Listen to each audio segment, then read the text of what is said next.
La chronique culture, à présent, Pascal Bourgault s'apprête à nous rejoindre. On parlait des États-Unis. Aux États-Unis, on a jadis parlé de la chasse aux sorcières. Eh bien, sachez, messieurs, qu'il y a une exposition qui est consacrée à l'histoire des sorcières au musée d'histoire de Nantes. Petit aperçu en musique des représentations de sorcières au fil des siècles.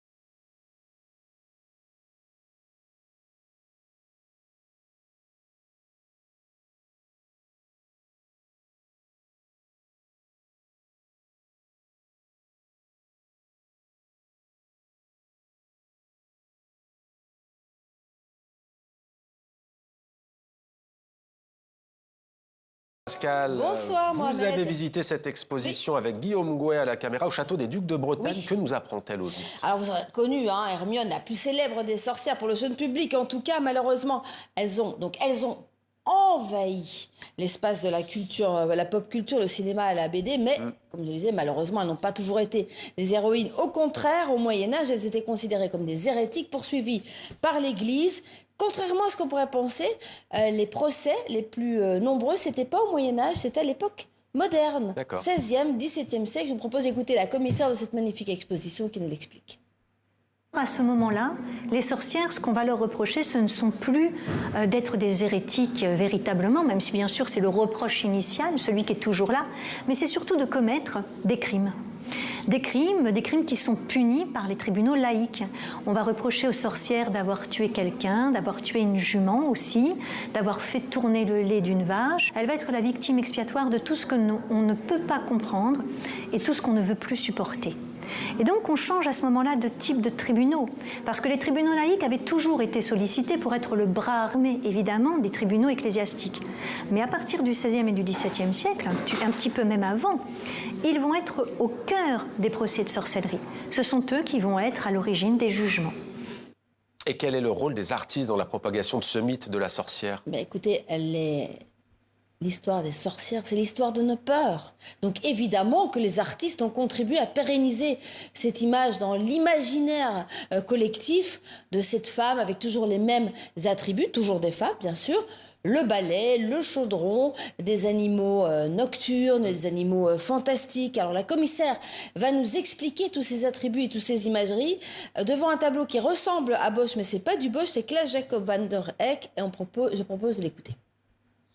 Le fait que la sorcellerie soit omniprésente, vous voyez, qu'il y ait cette espèce de dessin de sorcière dans le ciel, il y a quelque chose d'extrêmement menaçant pour la communauté. Ce tableau, véritablement, a dû beaucoup surprendre au moment où il a été réalisé, parce qu'il est d'une grande inventivité. Ici, la scène avec le chaudron, c'est bien là qu'on va préparer les potions, les filtres. Vous voyez ici tout un ensemble de créatures démoniaques, monstrueuses, parfois particulièrement effrayantes, un peu patibulaires ou étranges tout simplement. Il y en a absolument partout, on a l'impression qu'elles grouillent en fait dans la toile. Et à la fois, elle nous montre que tout ça peut coexister dans un univers tout à fait normal, puisqu'ici on serait devant une scène de taverne habituelle, si ce n'est qu'un démon se cache sous la table. Voilà, Pascal, et qui a mis fin à ces procès en sorcellerie? Vous n'allez jamais deviner, c'est Louis XIV. Voilà, impliqué. Alors, sa maîtresse, que vous voyez ici à l'image, Madame de Montespan, était impliquée dans un scandale de sorcellerie, d'empoisonneur. Et donc, pour la couvrir, elle, et pour se couvrir lui surtout, en 1682, il promulgue un édit qui met fin au crime de maléfice et qui donc, forcément, met fin au procès de sorcellerie. Tous les pays voisins s'en inspirent, sauf un pays, je vous le donne dans le mille, lequel ? Je ne sais pas. Les États-Unis, dans la Belgique, je sais pas. La Suisse. Ah, la Suisse, bon. La Suisse, pendant encore un siècle, va poursuivre les sorcières. La dernière a été décapitée en 1782. Imaginez-vous, 1782. Heureusement, 19e et 20e siècle voient les sorcières devenir des icônes du féminisme. En 1862, l'historien Jules Michelet écrit un essai qui s'intitule « La sorcière ».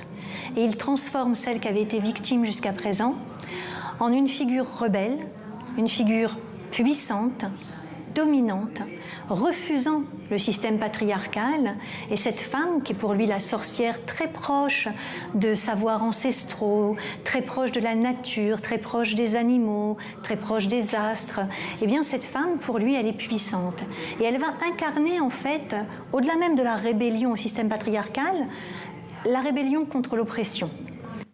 Vous aurez reconnu, mon cher Mohamed, Eh oui. le magnifique tableau de John William Waterhouse qui représente Circé, la fameuse figure mythologique. Voilà, une exposition magnifique à voir à Nantes, au château des Ducs de Bretagne jusque juin. Donc vous avez le temps. Il y a un peu de temps. Merci beaucoup, Merci. Pascal, pour cette chronique.